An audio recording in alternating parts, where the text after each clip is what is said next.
나는 아직도 그 장면이 눈에 선합니다. 겨울 저녁 반쯤 열린 안방 문틈 사이로 스며나오던 희미한 조명, 그리고 그 아래에서 엉켜있던 두 사람의 그림자. 심장이 멎을 듯 했지만 이상하게도 눈물은 나지 않았습니다. 오히려 몸의 감각이 하나씩 사라지는 느낌이었죠. 발끝부터 차가워지며 온몸이 얼어붙는 것 같았습니다. 그 그림자 두 개. 한 사람은 남편이었고 다른 하나는 제 여동생이었습니다. 그날을 떠올릴 때마다 숨이 막혀옵니다. 가슴 한가운데가 텅 비어버린 것처럼 공허하고 동시에 무언가 날카로운 것이 찔러대는 것 같습니다. 그리고 생각합니다. 도대체 언제부터였을까? 어쩌다 우리 가족이 이렇게까지 흐트러진 걸까? 내가 모르는 사이 얼마나 많은 거짓말들이 이 집안을 채우고 있었던 걸까? 그날 밤 문틈 사이로 들려오던 미세한 숨소리. 처음엔 환청이라 생각했습니다. 잘못 들은 거라고 단지 TV 소리겠지 스스로를 달래며 한 걸음 한 걸음 복도를 따라 걸었습니다. 발바닥에 닿는 차가운 마룻바닥의 감촉이 아직도 생생합니다. 그런데 발끝이 문턱에 닿기도 전에 남편의 낮고 익숙한 숨소리가 들렸습니다. 그리고 제 동생의 목소리가 이어졌습니다. 오빠 언니가 알면 어떡해요? 지금 말하지 마. 아직은 안 돼. 조금만 더 기다려. 그 말 한마디에 머릿속이 새하얘졌습니다. 귀가 먹먹해지고 시야가 흐릿해졌습니다. 왜 내가 아니라 왜 하필 내 동생이었을까?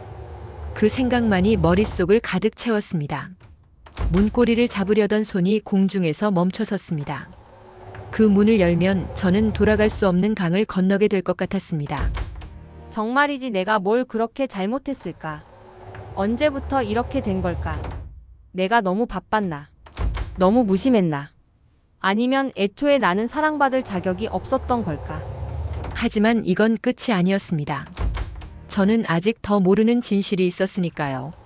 남편이 단지 여동생과만 관계를 맺은 게 아니라는 것, 그리고 이 모든 게 치밀한 계획의 일부였다는 것을 알게 되는 건 조금 더 나중의 일이었습니다. 장면은 곧 과거로 돌아갑니다. 아직 아무것도 몰랐던 한 달 전의 나. 평범했던 어느 아침. 그날 아침 저는 평소처럼 남편의 와이셔츠를 다려주고 있었습니다. 옷감에서 올라오는 따뜻한 김 다리미의 둔탁한 소리, 섬유유연제의 은은한 향기. 평범한 일상이었죠. 창밖으로는 아침 햇살이 부드럽게 들어오고 있었고 커피포트에서는 김이 모락모락 피어오르고 있었습니다. 그런데 그날따라 남편은 이상했습니다. 식탁에 앉아 커피를 마시면서도 휴대폰만 들여다보며 미묘하게 웃고 있었습니다. 입꼬리가 살짝 올라가 있는 그 표정, 평소 저를 볼 때는 보지 못했던 표정이었습니다. 누구랑 그렇게 이야기하는 걸까? 회사 일인가? 아니면 친구? 저도 모르게 시선이 남편의 손가락 움직임을 따라갔습니다. 메시지를 보내고 답장이 오기를 기다리고 다시 미소 짓는 그 모습이 묘하게 불편했습니다. 여보 오늘 꼭 일찍 들어와 엄마 오신다 했잖아. 아, 응. 알겠어. 대답은 했지만 눈은 여전히 휴대폰에 박혀 있었습니다. 저와 눈을 마주치지 않았습니다. 그 순간 가슴 한편이 싸늘해지는 느낌이 들었지만 저는 애써 무시했습니다. 다림질하던 손에 더 힘을 주며 그 불안을 눌러 담았습니다. 연락이 그렇게 즐거울 일이 있었나? 나한테는 그렇게 웃어준 적도 없으면서. 혹시 내가 뭔가 놓치고 있는 걸까? 그날 저녁 우연히 남편과 동생이 마주치는 장면을 보게 됐습니다. 거실에서 동생 유리는 택배 박스를 열고 있었고 남편 준호는 퇴근하고 막 들어오는 길이었습니다. 현관문이 열리는 소리와 함께 차가운 겨울바람이 안으로 스며들었습니다. 아, 형부 왔어요? 일찍 오셨네요? 유리야. 뭐 샀어? 또 화장품? 둘은 짧게 웃으며 말을 주고받았습니다. 이상했습니다. 너무 자연스럽고 너무 익숙한 듯한 공기. 마치 오래전부터 이런 대화를 나눠온 사람들처럼 편안한 분위기였습니다. 저는 부엌에서 설거지하던 손을 멈추고 어색하게 그 모습을 바라보고 있었습니다. 물이 뚝뚝 떨어지는 고무장갑을 낀 채로요. 그런데 남편이 동생의 손을 스치듯 만지며 지나가는 모습을 보았을 때 가슴이 순간적으로 쿵 하고 내려앉았습니다. 분명 실수 같았지만 너무 부드러웠습니다. 너무 오래 닿아 있었습니다. 그리고 그 순간 동생의 눈빛이 짧게 흔들렸습니다. 당황한 듯, 그러나 어딘가 기쁜 듯한 미묘한 표정. 설마 아니야. 내가 예민한 거겠지. 요즘 스트레스가 많으니까. 그냥 스쳐 지나간 거야. 아무 의미 없는 접촉일 뿐이야. 그날 밤 잠들기 직전까지도 그 장면이 떠올랐습니다. 남편의 손끝, 동생의 짧게 흔들린 눈빛, 그리고 둘 사이를 가득 채우고 있던 묘한 긴장감. 둘 사이에 내가 모르는 무언가가 있는 건 아닐까. 그 생각이 머릿속을 떠나지 않았습니다. 옆에 누워 자는 남편의 얼굴을 물끄러미 바라보며 저는 잠 못 이루는 밤을 보냈습니다. 며칠 뒤 남편의 셔츠에서 낯선 향수 냄새가 났습니다. 세탁물을 정리하다 우연히 맡게 된 그 향기는 제가 쓰는 것과도 동생이 쓰는 것과도 달랐습니다. 어딘가 달콤하면서도 기묘한 향. 나이 든 여자가 쓸 법한 그러면서도 은근히 관능적인 그런 향이었습니다. 손에 든 셔츠를 코에 대고 다시 한번 냄새를 맡아봤습니다. 착각이길 바랐지만 그 향은 분명했습니다. 여보, 이 냄새 뭐야? 셔츠에서 향수 냄새 나는데. 향수 잔향인가? 지하철에서 누가 밀쳤는데 그때. 지하철에서 이런 냄새가 나? 이건 명품 향수 냄새인데. 그냥 아몰라. 피곤하니까 그만 좀 하자. 왜 그렇게 예민하게 구는 거야? 남편은 언성을 높였고 저는 아무 말도 할 수 없었습니다. 남편이 화를 내는 모습을 보며 가슴이 철렁 내려앉았습니다. 그 순간 느낄 수 있었습니다. 남편의 표정 어딘가 숨어있는 두려움을, 그리고 들킬 것 같은 불안을요. 눈동자가 미세하게 떨리고 있었고 턱에 힘이 들어가 있었습니다. 숨기고 있는 게 있구나. 맞구나. 그런데 왜 이렇게 가슴이 떨리지? 알고 싶으면서도 알고 싶지 않은 이 마음은 뭘까? 하지만 그때까지만 해도 저는 몰랐습니다. 남편의 불륜 상대가 누구인지, 그리고 그 상대가 내 동생뿐만 아니라 더 충격적인 사람이었다는 걸. 무엇보다 이 모든 게 우연이 아니라 치밀하게 계획된 복수극이었다는 사실을요. 그 진실은 곧 폭발할 것입니다. 그때는 몰랐습니다. 남편이 어떤 인간인지, 내 가족이 얼마나 무너져 있었는지, 그리고 가장 참혹한 사실은 남편이 바람을 피운 상대가 한 명이 아니었다는 것, 그 중 하나가 내 엄마라는 걸. 도대체 어떻게 이런 일이 가능한지, 왜 우리 가족만 이렇게 된 건지 알 수 없었습니다. 그리고 저는 아직 모릅니다. 이 모든 게 계획된 것이었다는 걸, 남편이 우리 집안의 원한을 품고 접근한 인물이라는 걸, 그가 지난 모든 시간 동안 복수를 위해 움직여왔다는 걸요. 그 진실이 드러나는 순간 우리 가족은 완전히 산산조각 나게 됩니다. 남편은 오늘도 늦는다는 말만 남기고 집을 나갔습니다. 현관문이 닫히는 소리가 유난히 차갑게 들렸습니다. 이젠 이유도 묻기 싫었습니다. 대답을 들으면 아마 더 무너질 테니까요. 그래서 나는 차라리 진실을 찾아 움직이기로 했습니다. 이렇게 불안한 채로 하루하루를 보낼 수는 없었으니까요. 엄마 집으로 향하는 버스 안에서 창밖을 멍하니 바라봤습니다. 스쳐 지나가는 거리의 풍경들이 흐릿하게 보였습니다. 가슴속 어딘가에서 불안이 점점 커져가는 걸 느꼈습니다. 엄마 집 앞에 도착했을 때 평소보다 문이 늦게 열렸습니다. 초인종을 2번이나 눌러야 했죠. 언니 왔어? 갑자기 웬일이야? 여동생 혜린이가 먼저 나왔습니다.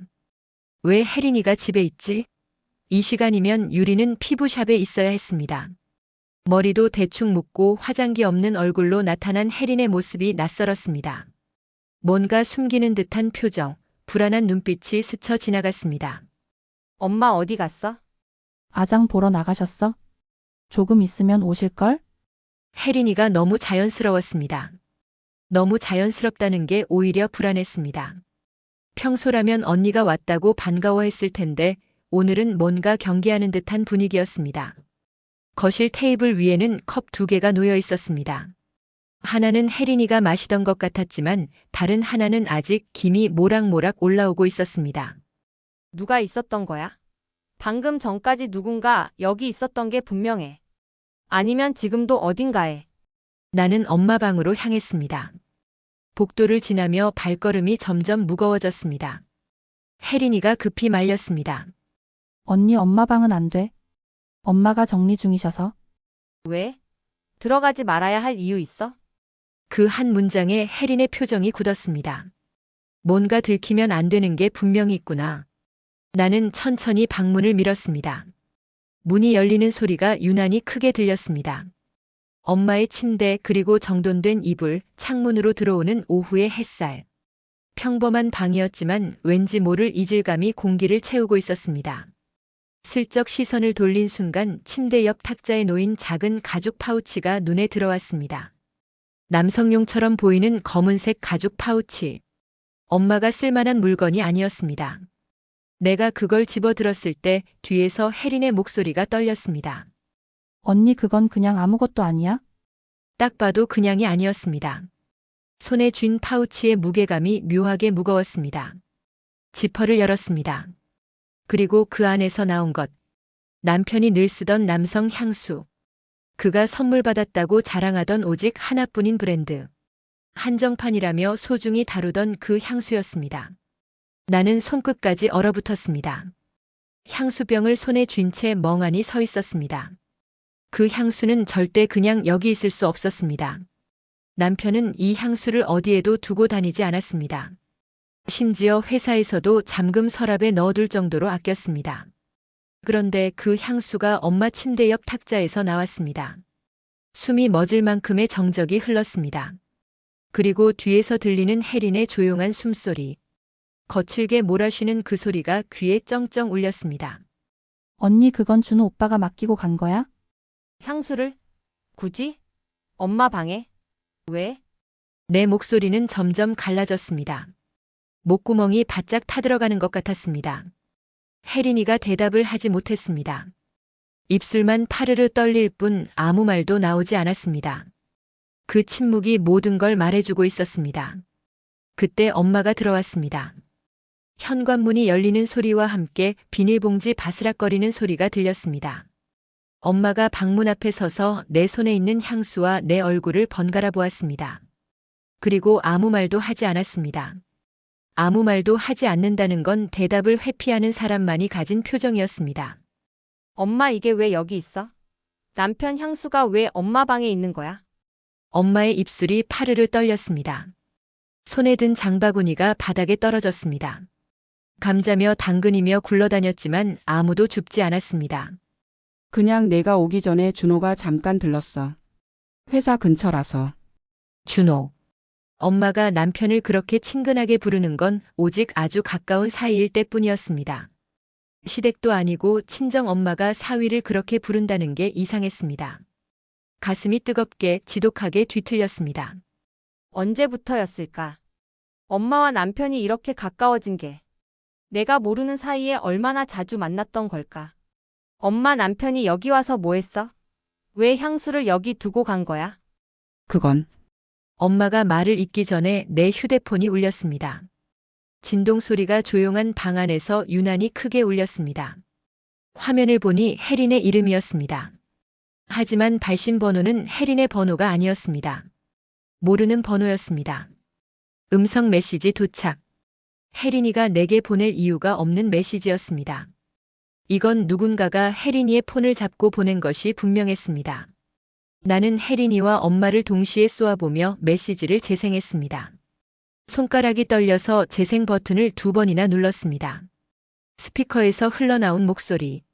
남편의 목소리였습니다. 그리고 뒤이어 겹쳐 들린 혜린이의 낮은 웃음소리. 조용히 해 언니한테 들리면 안 되잖아? 아직은? 알아. 조금만 더 기다려. 거의 다 왔어. 세상의 모든 소리가 멎었습니다. 귀가 먹먹해지고 시야가 흐려졌습니다. 나는 휴대폰을 손에서 떨어뜨렸습니다. 바닥에 부딪히는 소리조차 마치 물속에서 들리는 듯 멍하게 퍼졌습니다. 엄마의 얼굴이 혜린이의 얼굴이 한꺼번에 일그러져 보였습니다. 거의 다 왔다니. 뭐가 거의 다 온 거지? 도대체 얼마나 오래전부터 이러고 있었던 거야? 그리고 나는 깨달았습니다. 이 집안 이미 오래전에 썩기 시작했었구나. 내가 모르는 사이 균열은 점점 커져갔고 이제는 돌이킬 수 없을 만큼 벌어져 있었습니다. 나만 모르고 있었던 겁니다. 아니 어쩌면 모르는 척하고 싶었던 건지도 몰랐습니다. 엄마와 혜린이가 동시에 입을 열려 했지만 나는 그들의 말을 듣고 싶지 않았습니다. 더 이상 거짓말을 듣고 싶지 않았습니다. 방을 나서며 복도에 걸린 가족 사진이 눈에 들어왔습니다. 행복하게 웃고 있는 우리 가족의 모습. 그 사진 속 미소가 얼마나 허무한 것이었는지 이제야 알 것 같았습니다. 바닥에 떨어진 내 휴대폰이 울리고 있었습니다. 누가 다시 전화를 걸어온 것도 아닌데 자동 재생되듯 이어지는 또 다른 음성 메시지. 화면에는 메시지 두 번째이라는 글자가 떠 있었습니다. 엄마와 혜린이가 동시에 굳었습니다. 둘의 숨소리가 너무 커서 내 귀엔 오히려 아무것도 들리지 않는 듯 했습니다. 나는 천천히 고개를 숙여 휴대폰을 주었습니다. 손이 떨렸습니다. 아니, 손만 떠는 게 아니었습니다. 심장도 시선도 심지어 머릿속도 부들부들 흔들렸습니다. 바닥에 차가운 감촉이 손바닥을 타고 올라왔습니다. 휴대폰 화면이 흐릿하게 보였습니다. 눈물이 고인 건지 초점이 흐려진 건지 알 수 없었습니다. 음성 메시지 이재생. 여기서 이러면 엄마한테 들킨다니까? 조용히 해야 돼. 괜찮아. 엄마도 모를걸. 어차피 엄마는 지금 장 보러 나갔잖아. 헉, 하지마. 언니한테 미안해. 이러면 안 되는데. 그 얘긴 하지 말자. 지금은 이 순간만 생각하자. 아, 오빠? 내 남편의 목소리였습니다. 내 여동생의 신음이었습니다. 그리고 메시지 끝에서 흐릿하게 잡힌 또 다른 여자의 숨소리. 숨을 참는 듯한 그 소리가 귀에 쩡쩡 울렸습니다. 숫자가 안 맞았습니다. 내 남편과 혜린이라면 2명입니다. 그런데 여자의 숨소리가 2명이었습니다. 한 명은 혜린이의 목소리가 분명했지만 다른 한 명은 누구였을까요?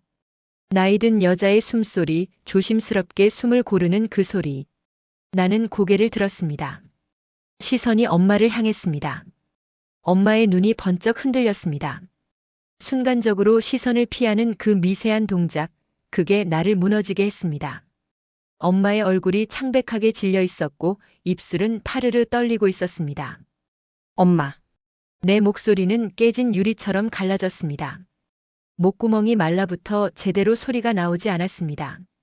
당신도 있었어? 그 자리에? 엄마는 고개를 저었습니다. 하지만 그 떨림은 부정이 아니었습니다. 들키는 사람이 가진 떨림이었습니다. 진실을 숨기려다 발각된 사람의 그 절박한 몸짓이었습니다. 엄마의 두 손이 앞치마를 꽉 움켜쥐고 있었습니다. 혜린이가 뛰어와 휴대폰을 빼앗으려 했습니다. 손이 내 손목을 잡았지만 힘이 없었습니다. 오히려 매달리듯 흔들리는 손길이었습니다. 언니, 그건 언니가 들어야 되는 게 아니야? 제발 그만 들어. 지금 그게 무슨 소리야? 내 귀로 들은 게 있는데. 내 남편이고 내 동생인데. 혜린이의 손이 덜덜 떨렸고 엄마는 두 손을 가슴 앞에서 모으고는 한 걸음도 다가오지 못했습니다. 벽에 기댄 채 그저 바라만 보고 있었습니다. 엄마의 눈가가 붉어져 있었습니다. 설마 엄마까지는 아니겠지. 아무리 그래도 엄마가 그럴 리는 없어. 내가 잘못 들은 거야. 착각이야. 나는 휴대폰을 꽉 쥐고 메시지 정보를 열었습니다. 손가락이 떨려서 화면을 제대로 터치하지 못했습니다. 몇 번을 시도한 끝에 겨우 메시지 상세 정보를 열 수 있었습니다. 발신자 준호, 수신자 혜린, 발신 장소 이정숙 거주지, 발신 시간 오늘 오전 10시 23분. 그런데 재생 파일에 첨부된 이미지가 하나 있었습니다. 썸네일을 확대했습니다. 거기에는 엄마 집 거실이 찍혀 있었습니다. 소파 뒤편의 벽시계, 거실장 위의 화분, 그리고 소파에 앉아있는 희미한 인형 2개. 아니 3개. 언니, 그거 형부가 엄마 집 와서 그냥 잠깐? 혜린이가 말을 잇지 못했습니다. 목이 메어 더 이상 말이 나오지 않는 듯 했습니다. 엄마는 입술을 깨물고 나를 보지 못한 채 바닥만 응시했습니다. 엄마의 어깨가 작게 떨리고 있었습니다. 나는 천천히 엄마에게 걸어갔습니다. 한 걸음 한 걸음 다가갈 때마다 심장이 쿵쿵 뛰었습니다. 엄마 얼굴을 마주 보려고 하는데 엄마가 고개를 완전히 숙여버렸습니다. 회색빛 머리카락 사이로 창백한 두피가 보였습니다. 엄마. 나한테 말해야 할 거 있지. 도대체 뭐가 있었던 거야? 엄마는 떨리는 목소리로 말했습니다. 그 목소리가 너무 작아서 거의 들리지 않을 정도였습니다. 그게 내 남편이 힘들다고 해서 그냥 잠깐 도와준 거야. 뭘 도와? 남편 향수가 엄마 침대 옆에 있고 여동생이랑 메시지 주고받고 거기다가 왜 여자 숨소리가 2명이야? 엄마의 어깨가 컥 하고 올라갔습니다. 마치 숨이 막힌 사람처럼 어깨가 경련하듯 떨렸습니다. 그 순간 혜린이가 내 옆을 스치듯 지나 무언가를 치우기 시작했습니다. 거실 책장 아래 엄마가 절대 남에게 보이지 않던 서랍을 열고 있었습니다. 거기서 뭐 해? 뭘 감추는 거야? 혜린이는 손을 멈추었습니다. 서랍 손잡이를 잡은 채 얼어붙어 있었습니다. 그리고 한마디. 언니 그거 보면 진짜 끝나? 우리 모두. 뭐가 끝나? 대체 뭐가 더 있다는 거야? 혜린이는 천천히 서랍에서 작은 검은 상자를 꺼냈습니다. 카메라 박스였습니다. 먼지가 앉아 있는 것으로 보아 오래전부터 거기 있었던 것 같았습니다. 나는 그 순간 그동안 느꼈던 불길함이 선명하게 하나로 모이는 걸 느꼈습니다. 카메라. 왜 카메라가 여기 숨겨져 있는 거지? 설마 이게. 기다려봐. 나는 혜린이 손에서 상자를 빼앗았습니다. 혜린이가 저항했지만 힘으로는 내가 더 셌습니다. 상자를 열었습니다. 손이 떨려 뚜껑을 여는데도 시간이 걸렸습니다. 그 안에는 USB가 3개 들어 있었습니다. 검은색, 빨간색, 파란색.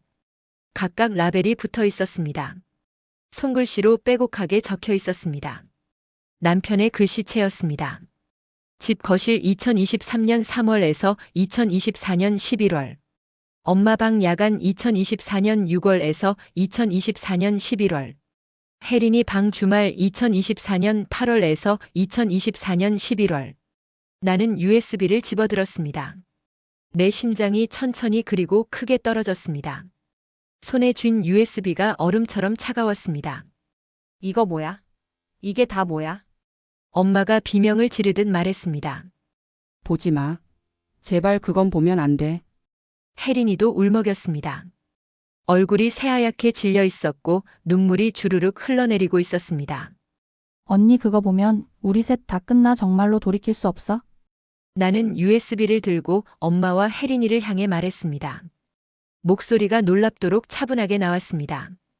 오히려 너무 차분해서 무서울 정도였습니다. 이미 끝났어. 이미 오래전에 끝나 있었던 거야. 엄마가 주저앉았습니다. 바닥에 무릎을 꿇고 두 손으로 얼굴을 가렸습니다. 혜린이는 벽에 기대선 채 하염없이 울고 있었습니다. 나는 USB를 주머니에 넣고 현관문을 향해 걸어갔습니다. 뒤돌아보지 않았습니다. 뒤돌아보면 무너질 것 같았으니까요. USB를 손에 든 채 나는 그대로 서 있었습니다. 숨을 들이쉬는 것조차 팍 막혀버린 느낌이었습니다. 거실에는 나, 엄마, 혜린 그리고 말로 설명할 수 없는 침묵의 무게만이 가득했습니다. 공기가 무겁게 가라앉아 숨 쉬기조차 힘들었습니다. 언니 제발 그거 보지 말자. 혜린이가 울먹이며 말했습니다. 목소리가 떨리고 있었습니다. 왜? 왜 보지 말아야 돼? 나는 USB를 손가락으로 천천히 튕겼습니다.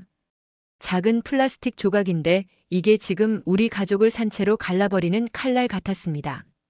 손끝에 닿는 차가운 감촉이 온몸으로 퍼져나갔습니다. 엄마는 입술을 깨물며 고개를 들었습니다. 주름진 눈가가 흔들렸습니다. 그건 실수였어. 실수. 내 목소리가 갑자기 낮아졌습니다. 실수로 방마다 카메라를 설치했다고? 엄마의 얼굴이 찢어질 듯 일그러졌습니다. 그 말 한 문장에 엄마의 오해, 혜린이의 공포, 남편의 비밀이 전부 드러나기 시작했기 때문입니다. 혜린이가 내 팔을 붙잡았습니다. 손에 힘이 없었습니다.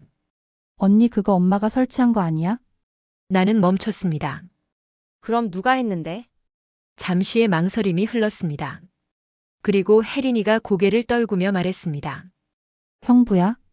그 순간 내 몸에서 피가 쫙 빠져나가는 듯한 느낌이 들었습니다. 발끝부터 머리끝까지 얼음장 같은 무언가가 스며들었습니다. 뭐라고? 엄마가 자리에서 벌떡 일어났습니다. 혜린아 그런 말 하지 마. 왜? 왜 엄마는 끝까지 숨기려고만 해? 언니한테 이제라도 말해야지. 엄마는 그제야 눈물을 터뜨렸습니다. 울음은 컸지만 변명은 더 컸습니다. 나는 그냥 남편이 찾아와서 집에 설치 좀 도와달라고 해서 그게 너 도와주는 줄 알았어. 나는 한 손으로 이마를 짚었습니다. 머리가 멍해졌습니다. 나를 도와준다고? 어떻게? 카메라로? 우리 집이 아니라 엄마 집에? 엄마는 말을 잇지 못했습니다. 입만 파르르 떨릴 뿐이었습니다. 혜린이가 대신 말했습니다. 형부가 언니가 요즘 변했다고 했어? 언니가 뭘 숨기는 것 같다고? 그래서 내 언니 좀 지켜봐 달라고 엄마한테 그랬대. 나는 멍해진 얼굴로 둘을 바라봤습니다. 그래서 엄마는? 그걸 믿었어? 엄마는 양손으로 얼굴을 감싸며 말했습니다. 너 남편이 너무 그럴듯하게 말하길래 정말 내가 힘든 일 있는 줄 알고 도와주려다가. 근데 왜 혜린이 방에도 있어? 엄마 방에도? 왜 밤마다 메시지가 왔어?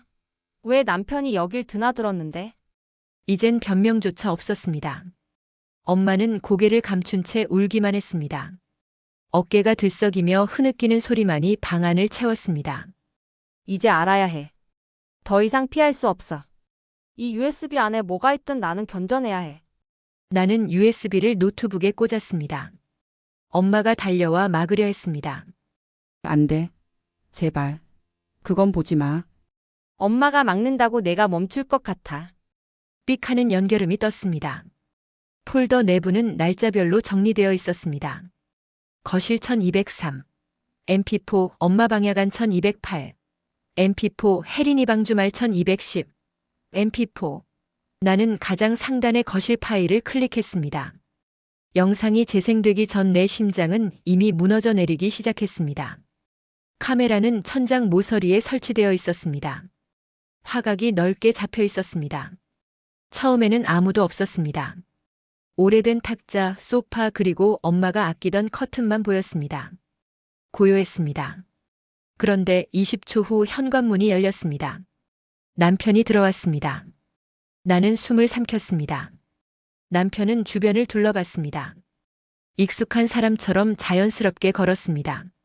그는 천천히 거실을 지나 엄마 방 앞에서 잠시 멈췄습니다. 문을 두드리지도 않았습니다. 그저 문고리를 잡고 열었습니다. 나는 화상을 입은 듯한 고통을 느꼈습니다. 엄마가 비명을 지르듯 말했습니다. 그날은 그런 날이 아니었어. 혜린이가 엄마를 붙잡았습니다. 엄마 하지 마. 나는 화면에서 눈을 떼지 못했습니다. 남편이 엄마 방으로 들어가고 문이 닫혔습니다. 나는 손을 떨며 일시정지를 눌렀습니다. 눈물이 고였습니다. 하지만 아직 끝이 아니라는 걸 알고 있었습니다. 이제 말해. 나는 엄마에게 천천히 말했습니다. 그날 방 안에서 무슨 일이 있었어? 엄마는 입술을 깨물다가 결국 주저앉았습니다. 그건 내가 생각하는 그런 게 아니야. 그럼 뭐야? 엄마는 양손을 떨며 말했습니다.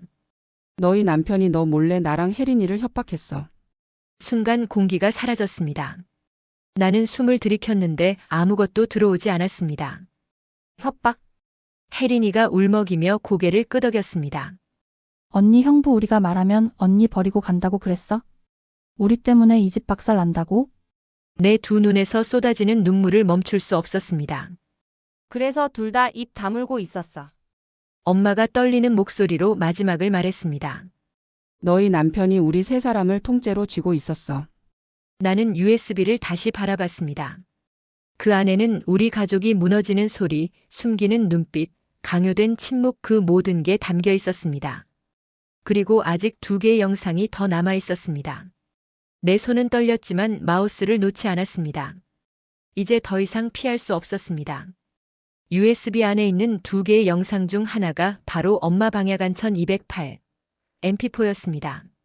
그 파일명을 보는 순간 내 심장 깊은 곳에서부터 차가운 떨림이 시작되었습니다. 온몸의 감각이 하나씩 무뎌지는 것 같았습니다. 나는 혜린이와 엄마를 스쳐보았습니다. 두 사람 모두 말을 잃은 얼굴이었습니다. 눈빛이 흔들리고 있었고 입술은 파르르 떨리고 있었습니다. 이제 더 숨길 건 없지? 내 목소리는 낮고 단단했습니다. 엄마는 눈을 감고 고개를 끄덕였습니다. 혜린이는 울음을 삼키며 말했습니다. 언니 진짜 마음 준비하고 봐. 나는 마우스를 움직여 영상 재생을 눌렀습니다. 손가락이 떨려 클릭하는데도 시간이 걸렸습니다. 영상이 시작됐습니다. 장면 1 야간 영상 속의 진실. 밤이었습니다. 엄마 방은 스탠드 조명 하나만 켜져 있었습니다. 침대 위에는 엄마가 누워 있었습니다. 엄마는 책을 읽는 듯 보였지만 표정이 불안했습니다. 손가락이 책장 위에서 계속 떨리고 있었습니다. 문이 조용히 열렸습니다. 그리고 남편이 들어왔습니다. 나는 의자에서 거의 떨어질 뻔했습니다. 가슴이 철렁 내려앉았습니다. 영상 속 남편은 엄마를 보며 아주 조용히 말했습니다. 이모 잠깐 얘기 좀 해요. 이모.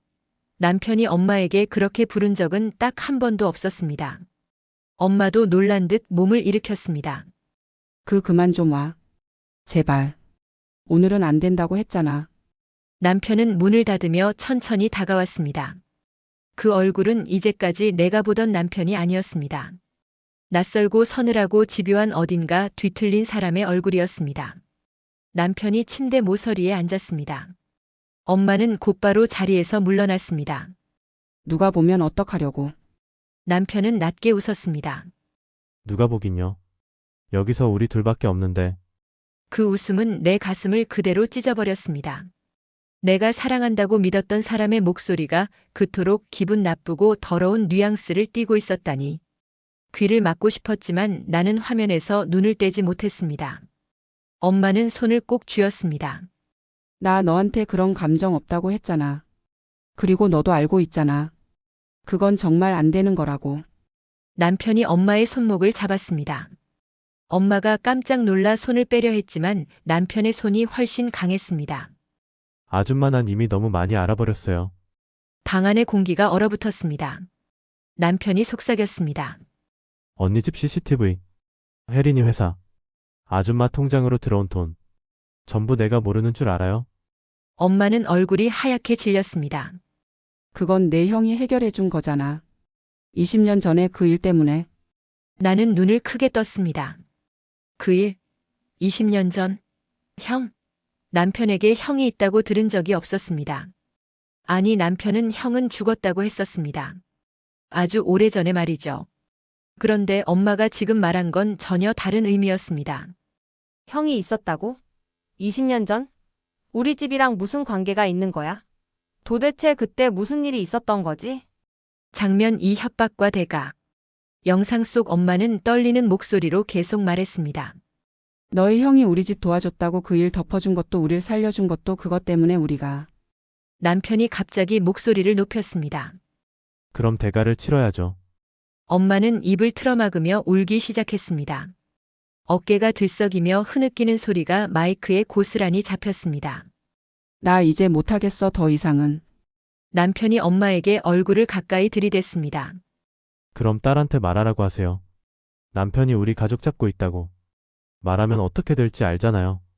엄마의 눈에서 눈물이 쏟아졌습니다. 아니야 그건 절대 안 돼. 남편은 미소를 지었습니다. 끔찍한 계산된 미소였습니다. 그러니까 말을 잘 들어야죠. 그리고 손바닥을 엄마의 뺨 가까이로 가져가며 아주 천천히 부드럽게 스쳐갔습니다. 엄마는 그 자리에서 마치 심장이 멎은 사람처럼 얼어붙었습니다. 온몸이 굳어 있었고 눈은 공포로 가득했습니다. 나는 재생을 멈췄습니다. 방 안 공기마저 뜨겁고 비틀린 것 같았습니다. 숨을 쉴 수가 없었습니다. 혜린이는 눈물을 닦으며 겨우 입을 열었습니다. 언니 엄마는 형부가 무서웠어? 엄마도 피해자야? 엄마는 바닥에 주저앉아 식은땀에 젖은 얼굴을 들었습니다. 난 진짜 너 지키려고 했어. 나는 엄마를 보았습니다. 원망과 슬픔과 충격이 뒤섞여 숨조차 제대로 쉬기 힘들었습니다. 목구멍이 조여오고 눈앞이 흐릿해졌습니다. 지키려고 했다고? 내 목소리는 파르르 떨렸습니다. 근데 왜 나만 모르고 있었는데? 엄마는 대답하지 못했습니다. 입술만 떨릴 뿐이었습니다. 20년 전에 무슨 일이 있었길래? 우리 집과 남편의 형이 무슨 관계였길래? 도대체 이 모든 게 뭘 의미하는 거지? 그때였습니다. USB 폴더 안에 마지막 영상이 갑자기 스스로 자동 재생되기 시작했습니다. 혜린이 방주말 1210, MP4, 엄마와 유리가 동시에 비명을 질렀습니다. 안 돼. 그건 절대 보면 안 돼. 하지만 이미 화면은 켜졌습니다. 나는 모니터를 바라보며 속삭이듯 말했습니다. 이제 그 어떤 것도 숨길 수 없어. 그리고 영상 속에서 혜린이의 방문이 천천히 열렸습니다. 그 안으로 들어오는 남편의 그림자가 정확히 화면 중앙에 잡혔습니다. 나는 숨을 멈췄습니다. 심장이 너무 크게 뛰어 귀가 먹먹했습니다. 이제 마지막 진실이 드러나려 하고 있었습니다. 밤은 깊었습니다. 창밖에는 희미한 가로등 불빛만 비치고 집안은 숨죽인 듯 고요했습니다. USB 마지막 영상 속 화면이 흔들리며 혜린이 방 안을 비추었습니다. 나는 숨을 참은 채 화면을 응시했습니다. 심장이 너무 빠르게 뛰어 귀가 먹먹했습니다. 혜린이는 침대 위에 털썩 앉아 있었습니다. 머리카락은 흐트러져 있고 눈가는 벌겋게 부어 있었습니다. 옆에는 남편이 서 있었습니다. 남편의 모습을 보는 순간 온몸에 소름이 돋았습니다. 그 표정은 내가 알던 남편이 아니었습니다. 이제 끝까지 봐야겠죠? 그 목소리는 차갑고 잔혹했으며 이전의 인간적인 남편은 이미 사라진 듯 했습니다. 혜린이는 떨리는 손으로 담요를 움켜쥐었습니다. 언니 제발 이거 보지 마. 혜린이의 목소리가 화면 너머로 들려왔습니다. 그 떨림이 그대로 전해졌습니다. 나는 옆에 앉아있는 혜린이를 바라봤습니다. 혜린이는 고개를 숙인 채 두 손으로 얼굴을 가리고 있었습니다. 남편이 천천히 다가와 혜린이의 어깨를 붙잡았습니다. 그 손은 놀랍도록 차가워 보였습니다. 혜린아, 이젠 숨길 수 없어. 언니가 다 알게 될 거야. 혜린이는 얼굴을 감싸며 울기 시작했습니다. 언니만은 아무것도. 남편이 그녀를 위협하듯 가까이 다가서며 속삭였습니다. 그만두면 다 끝날 줄 알았지? 하지만 이미 늦었어. 나는 화면 속에서 숨을 죽이고 있었습니다. 심장이 터질 듯 뛰었습니다. 손이 떨리며 마우스를 움켜쥐었습니다. 내가 들어갈 수 없었던 방, 직접 들어가지 못했던 진실이 눈앞에서 펼쳐지고 있었습니다. 이 집에서 내가 뭐란 말인가? 어떻게 이런 일이 내 눈앞에서 벌어지고 있었던 거지? 나는 정말 아무것도 몰랐구나. 혜린이는 몸을 돌려 남편에게 등을 보였습니다. 이럴 수 없어. 우리 가족이 이렇게 될 수 없어. 남편은 무심하게 웃었습니다. 그 웃음소리가 귀를 찢는 것 같았습니다. 당신 가족이 뭐든 상관없어요. 이제 우리 둘만 남은 거예요. 혜린이는 바닥에 무릎 꿇고 손으로 얼굴을 가리며 울었습니다. 그 모습을 바라보는 내 가슴은 터질 듯 아팠습니다. 혜린이의 어깨가 들썩이며 흐느끼는 모습이 화면에 고스란히 담겼습니다. 이 사람 진짜 미쳤어. 내 동생까지 내 가족까지. 어떻게 이럴 수 있지? 어떻게 사람이 이렇게까지 변할 수 있는 거야? 그때 영상 속 남편이 갑자기 휴대폰을 들어 무언가를 보여주었습니다. 혜린이는 놀란 듯 눈을 크게 떴습니다. 그리고 비명을 질렀습니다. 이럴 수가. 언니 아니 어떡해? 나는 화면을 더 가까이 들여다봤습니다. 남편이 혜린이에게 보여준 화면이 잠깐 카메라에 잡혔습니다. 영상 속에는 엄마와 남편이 함께 있는 또 다른 장면이 있었습니다. 밤 은밀하게 두 사람은 서로를 감싸 안고 있었습니다. 엄마는 얼굴이 창백하고 남편은 어두운 눈빛으로 엄마를 내려다보고 있었습니다. 나는 손을 떨며 모니터를 바라봤습니다. 눈물이 흐르는지도 몰랐습니다. 뺨을 타고 떨어지는 뜨거운 물방울이 손등에 떨어졌습니다. 그럴 리가. 엄마까지 이런 짓을 했다고? 아니야. 이건 협박이야. 엄마도 당한 거야. 혜린이는 몸을 뒤로 젖히며 울음을 터뜨렸습니다. 언니 제발 아무도 믿지 마. 다 거짓이야. 남편은 냉소적으로 웃었습니다. 이미 늦었어. 가족은 이제 끝났어. 그 순간 나는 화면을 멈출 수 없었습니다. 숨도 제대로 쉴 수 없었습니다. 목구멍이 조여오고 눈앞이 캄캄해졌습니다. 영상은 검은 화면으로 전환되었습니다. 그러나 마음속에는 타오르는 불길 같은 공포와 분노가 남았습니다. 나는 천천히 고개를 들어 엄마와 혜린이를 바라봤습니다. 두 사람 모두 바닥에 주저앉아 있었습니다. 엄마는 벽에 기댄 채 멍하니 허공을 바라보고 있었고 혜린이는 두 손으로 얼굴을 감싼 채 흐느끼고 있었습니다. 이제 말해. 내 목소리는 놀랍도록 차분했습니다. 오히려 그게 더 무서웠습니다. 20년 전에 무슨 일이 있었는지, 남편의 형이 누구인지, 우리 가족이 무슨 잘못을 했는지, 전부 다 말해. 엄마가 떨리는 목소리로 입을 열었습니다. 그건 내 아버지가.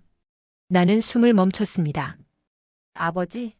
돌아가신 아버지가 이 모든 일과 관련이 있다는 말입니까? 엄마는 눈물을 흘리며 계속 말했습니다. 내 아버지가 20년 전에 사업을 하면서 누군가를 망하게 했어. 그 사람이 바로 준호 형이었어. 나는 눈을 크게 떴습니다. 온몸이 얼어붙었습니다. 그 형은 결국 스스로 목숨을 끊었어. 그리고 준호는 그때부터 우리 가족을 지켜보고 있었던 거야. 복수하기 위해서.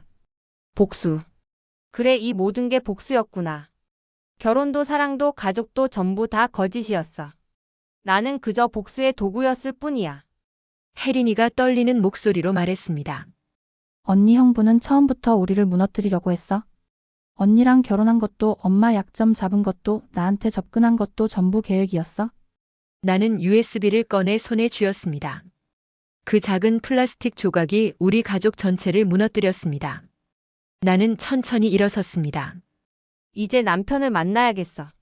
엄마가 비명을 질렀습니다. 안 돼. 그 사람 위험해. 내가 가면. 나는 엄마의 말을 끊었습니다. 이미 끝났어요, 엄마. 이제 더 이상 숨길 것도 지킬 것도 없어요. 나는 진실을 직접 듣고 싶어요. 나는 현관문을 향해 걸었습니다. 뒤에서 혜린이와 엄마의 울음소리가 들렸지만 뒤돌아보지 않았습니다. 지금 이 순간 내가 할 수 있는 건 남편과 마주하는 것뿐이었습니다. 나는 집으로 돌아왔습니다. 아니, 돌아왔다기보다는 끌려온 것 같았습니다. 발이 저절로 움직였고 정신은 멍한 채였습니다. 엄마 집에서 나와 버스를 탔는지 택시를 탔는지조차 기억나지 않았습니다. 그저 현관문 앞에 서 있을 때 손에 든 USB만이 차갑게 손가락을 눌렀습니다. 문을 열었습니다. 거실 불은 켜져 있었습니다. 준호는 소파에 앉아 와인 잔을 기울이고 있었습니다. 마치 제가 오기를 기다리고 있었다는 듯 너무나 태연한 모습이었습니다. 눈빛은 차가웠고 입가에는 미묘한 미소가 걸려 있었습니다. 왔어? 그 한마디에 온몸이 얼어붙었습니다. 목소리가 너무 평온했습니다. 마치 아무 일도 없었다는 듯이요. 나는 USB를 테이블 위에 던졌습니다. 플라스틱이 나무 표면에 부딪히며 딱 하는 소리가 고요한 거실에 울렸습니다. 이게 뭐야? 준호는 와인 잔을 내려놓으며 USB를 보았습니다. 그리고 천천히 고개를 들어 나를 바라봤습니다. 다 봤어? 그 물음에는 놀라움도 당황함도 없었습니다. 오히려 기다렸다는 듯한 차분함이 있었습니다. 왜? 내 목소리는 갈라졌습니다. 목구멍이 타들어가는 것 같았습니다. 왜 이렇게까지 한 거야? 준호는 소파 등받이에 기대며 천천히 말했습니다. 궁금했어? 왜 내 가족이랑 결혼했는지, 왜 내 엄마랑 동생까지 건드렸는지. 준호는 와인 잔을 다시 들어 한 모금 마셨습니다. 붉은 액체가 목을 타고 넘어가는 모습이 보였습니다. 20년 전 내 아버지가 내 형을 망하게 했어. 나는 숨을 삼켰습니다. 엄마에게 들었던 그 이야기가 준호의 입에서 직접 나오자 더 실감났습니다. 형은 사업가였어. 똑똑하고 성실했지.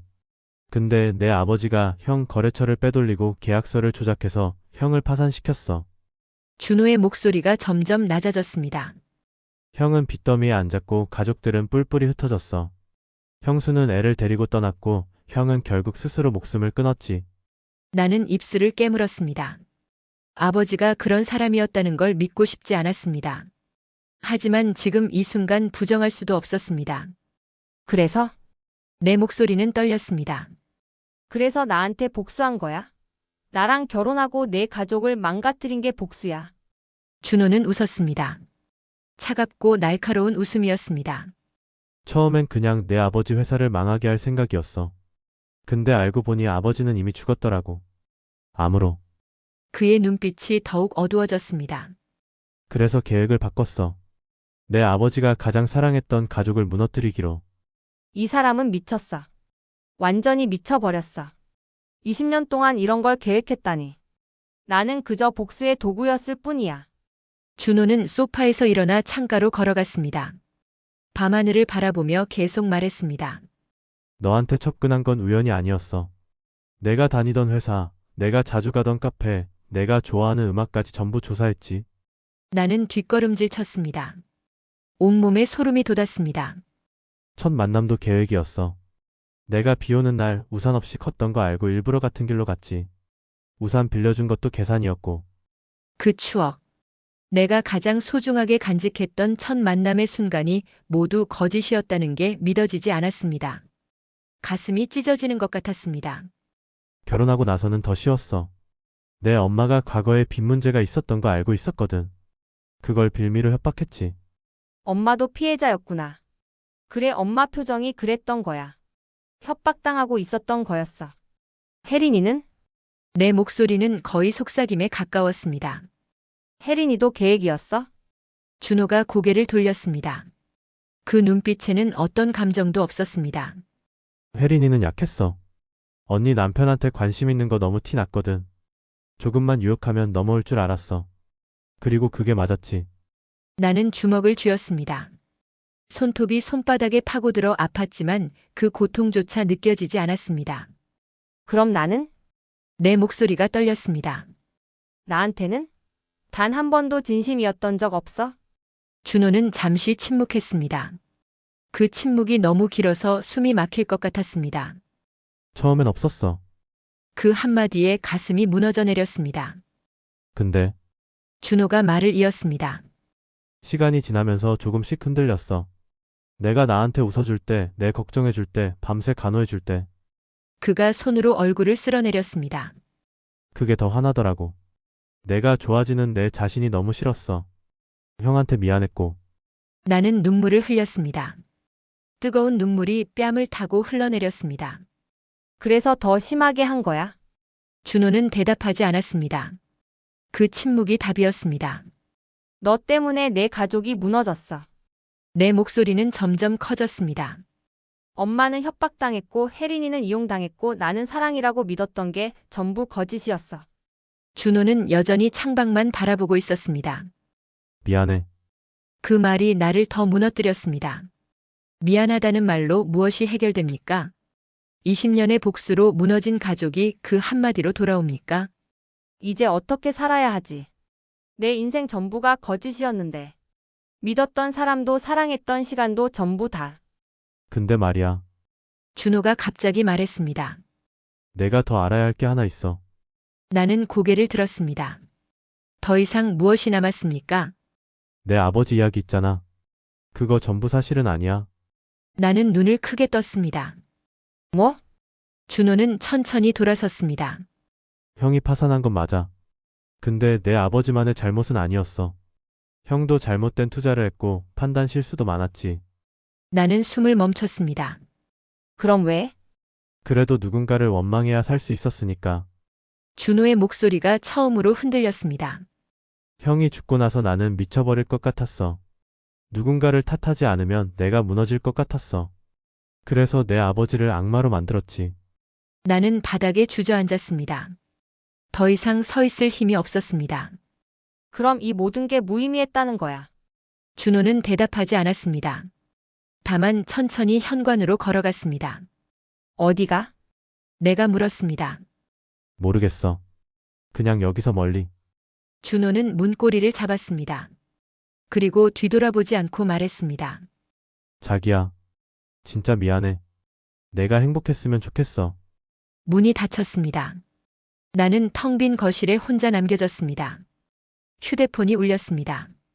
엄마였습니다. 그리고 혜린이에게서도 연락이 왔습니다. 하지만 나는 아무것도 받지 않았습니다. 거실 구석에 걸린 우리 결혼 사진이 보였습니다. 행복하게 웃고 있는 두 사람. 그 사진 속 미소가 얼마나 허무한 것이었는지 이제야 알았습니다. 이제 어떻게 살지? 가족도 없고 사랑도 없고.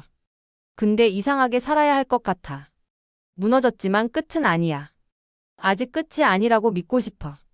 며칠 후 우편함에 편지가 하나 들어 있었습니다. 준호의 필체였습니다. 나는 편지를 구겨 쓰레기통에 던졌습니다. 그러나 한참을 바라보다가 다시 주워 서랍 깊숙이 넣었습니다. 왜 버리지 못했을까요? 왜 아직도 그 사람의 흔적을 남겨두는 걸까요? 나는 창밖을 바라봤습니다. 밤하늘에는 별이 보였습니다. 무너진 가족, 사라진 사랑, 그러나 아직 살아 숨쉬는 나. 다시 돌아올까? 준호가. 아니면 이게 정말 끝일까? 나는 이제 어떻게 살아야 할까? 휴대폰이 다시 울렸습니다. 모르는 번호였습니다. 받을까 말까 망설이다가 그냥 꺼버렸습니다. 하지만 문자가 도착했습니다. 수연 씨, 나는 휴대폰을 내려놓았습니다. 가슴이 두근거렸습니다. 두려움인지 기대인지 알 수 없었습니다. 이야기는 아직 끝나지 않았습니다. 3개월이 지났습니다. 계절은 겨울에서 봄으로 넘어가고 있었습니다. 창밖으로 보이는 벚나무 가지에는 연두빛 새싹이 돋아나기 시작했습니다. 생명은 이렇게 끈질기게 이어지는구나 싶었습니다. 무너져도 다시 피어나는 것이 자연의 이치라면 사람도 그럴 수 있을까요? 나는 이혼 서류에 마지막 서명을 했습니다. 검은 볼펜 끝이 종이 위를 스쳐가는 소리가 유난히 크게 들렸습니다. 변호사는 조용히 서류를 챙겨 넣으며 말했습니다. 이제 법적으로 완전히 끝났습니다. 고생 많으셨습니다. 그 단어가 이렇게 무겁고 또 이렇게 가벼울 수 있다는 걸 처음 알았습니다. 나는 고개를 끄덕이고 법률사무소를 나왔습니다. 봄바람이 뺨을 스쳤습니다. 차갑지도 따뜻하지도 않은 애매한 온도였습니다. 준호는 결국 돌아오지 않았습니다. 아니, 돌아올 수 없었습니다. 한 달 전 경찰에게서 연락이 왔습니다. 준호가 지방의 한 모텔에서 발견됐다고 했습니다. 수면제를 과다 복용한 상태였습니다. 유서가 있었습니다. 짧은 글이었습니다. 경찰서에서 그 유서를 읽을 때 눈물이 나지 않았습니다. 이미 눈물은 다 말라버린 것 같았습니다. 다만 가슴 한쪽이 텅 빈 것처럼 공허했습니다. 미워해야 할 사람이 사라지면 무엇이 남을까요? 분노조차 갈 곳을 잃어버린 채 허공에 떠다니는 느낌이었습니다. 결국 이렇게 끝나는구나. 복수도 사랑도 모두 허무하게. 그 사람도 불쌍한 사람이었을까? 아니면 끝까지 비겁한 사람이었을까? 장례식은 조촐했습니다. 준호의 친척이라는 사람 몇 명과 나 그리고 뜻밖에도 혜린이가 왔습니다. 혜린이는 멀찌감치 서서 울고 있었습니다. 그 모습을 보니 복잡한 감정이 밀려왔습니다. 혜린이도 피해자였을까요? 아니면 공범이었을까요? 아직도 잘 모르겠습니다. 장례식이 끝나고 혜린이가 조심스럽게 다가왔습니다. 언니? 나는 혜린이를 바라봤습니다. 여동생의 얼굴은 많이 야위어 있었습니다. 눈 밑에는 다크서클이 짙게 깔려 있었고 입술은 바싹 말라 있었습니다. 미안해. 정말 미안해. 혜린이는 그 말밖에 하지 못했습니다. 나는 한참을 침묵하다가 입을 열었습니다. 나도 아직 용서할 수 없어. 혜린이의 눈에서 눈물이 흘러내렸습니다. 하지만 언젠가는 용서할 수 있을지도 모르겠어. 지금은 아니지만. 혜린이는 고개를 숙였습니다. 그리고 천천히 돌아서서 걸어갔습니다. 그 뒷모습을 보며 생각했습니다. 가족이라는 게 뭘까요? 피로 이어진 관계라고 해서 모든 게 용서될 수 있을까요?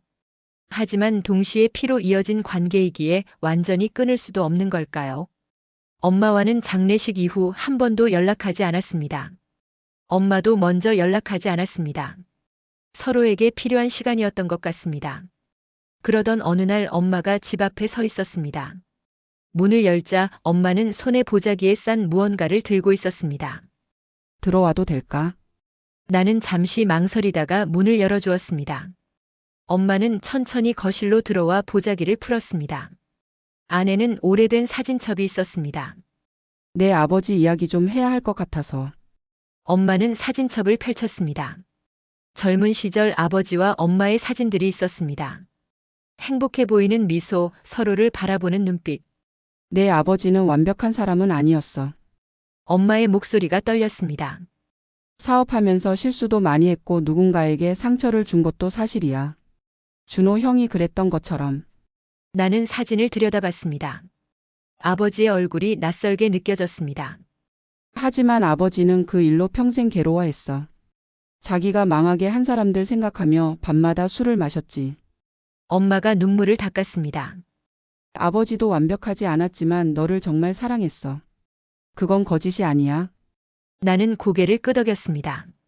완벽한 사람은 없습니다. 누구나 실수하고 누군가에게 상처를 주며 살아갑니다. 그게 인간이니까요. 엄마는 어떻게 지내? 내가 물었습니다. 엄마는 잠시 침묵하다가 말했습니다. 하루하루 견디는 중이야. 내 아버지한테 미안하고 너한테 미안하고 나 자신한테도 미안해. 엄마의 손이 떨리고 있었습니다.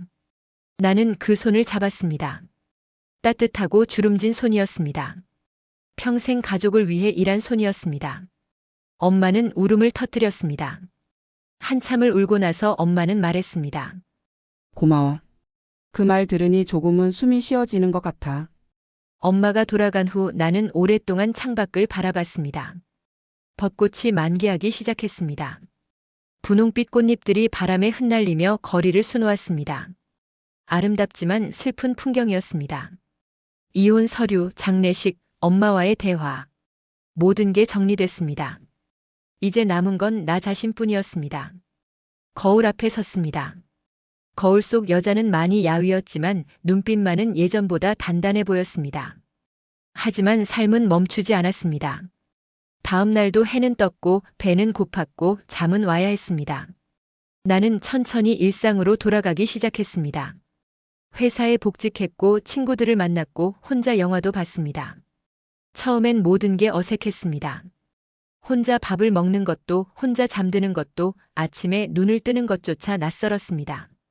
하지만 시간이 지나며 조금씩 익숙해졌습니다. 아니, 익숙해지려고 노력했습니다. 어느 날 길을 걷다가 결혼 전 자주 가던 카페를 지나쳤습니다. 준호와 처음 만났던 그 카페였습니다. 발걸음이 멈췄습니다. 들어갈까 말까 망설이다가 결국 문을 열고 들어갔습니다. 자리에 앉아 커피를 주문했습니다. 창밖을 바라보며 생각했습니다. 그때의 나는 행복했을까요? 아니면 행복하다고 착각했던 걸까요? 잘 모르겠습니다.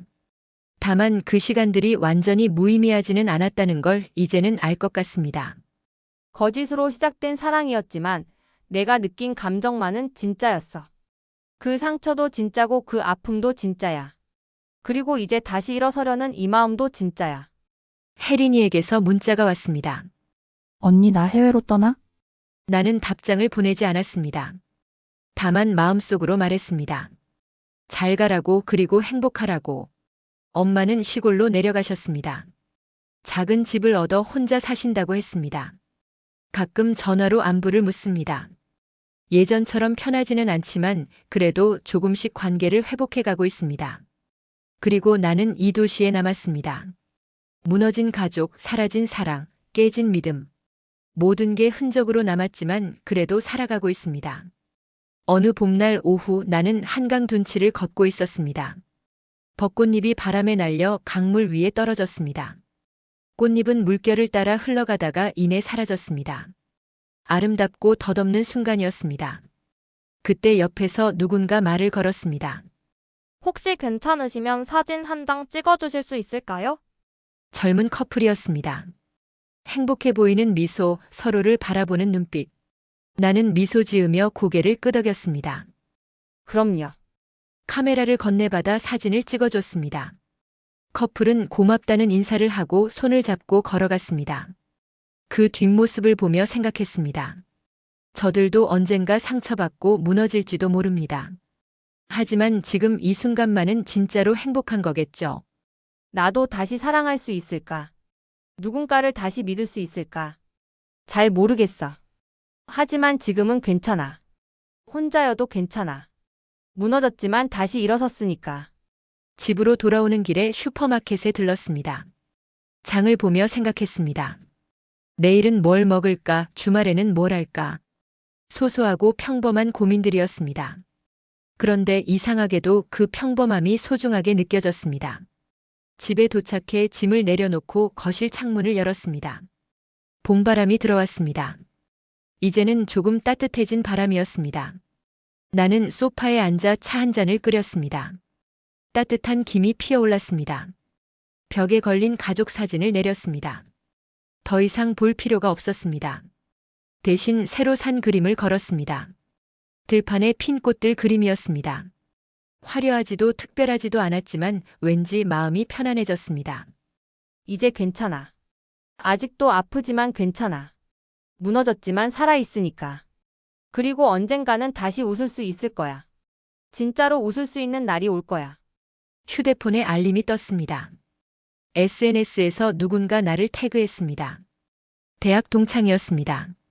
수연아, 다음 주 모임 나올 수 있어? 너무 오래 못 봤다. 나는 잠시 망설이다가 답장을 보냈습니다. 그리고 휴대폰을 내려놓았습니다. 창밖에는 별이 떠오르기 시작했습니다. 어둠 속에서 반짝이는 작은 빛들. 나도 저렇게 살아갈 수 있을까요? 어둠 속에서도 빛을 잃지 않고. 나는 차를 마시며 생각했습니다. 이 이야기는 여기서 끝입니다. 하지만 내 인생은 계속됩니다.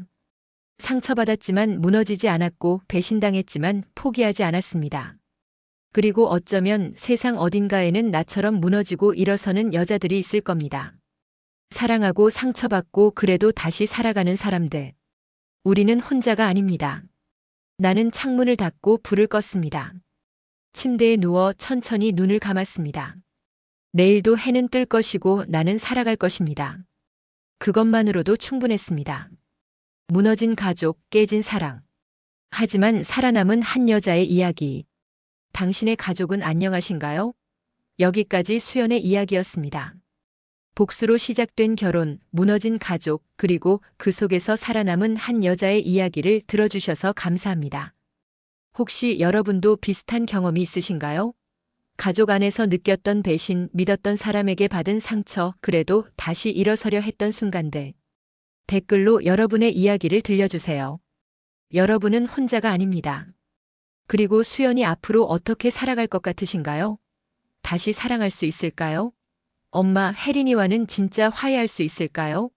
여러분의 생각이 궁금합니다. 이 영상이 조금이라도 위로가 되셨다면 좋아요 버튼으로 응원해 주시고 구독과 알림 설정까지 해주시면 앞으로 더 많은 가족 이야기를 들려드릴 수 있습니다. 다음 이야기에서는 또 어떤 가족을 만나게 될까요? 여러분이 겪은 이야기, 듣고 싶은 이야기가 있다면 댓글로 남겨주세요. 여러분의 이야기가 다음 영상의 주인공이 될 수도 있습니다. 오늘도 힘든 하루를 견뎌내신 모든 분들께 응원을 보냅니다. 무너져도 괜찮습니다. 다시 일어설 수 있으니까요. 시청해주셔서 감사합니다. 다음 이야기에서 또 만나요. 당신의 이야기는 무엇인가요?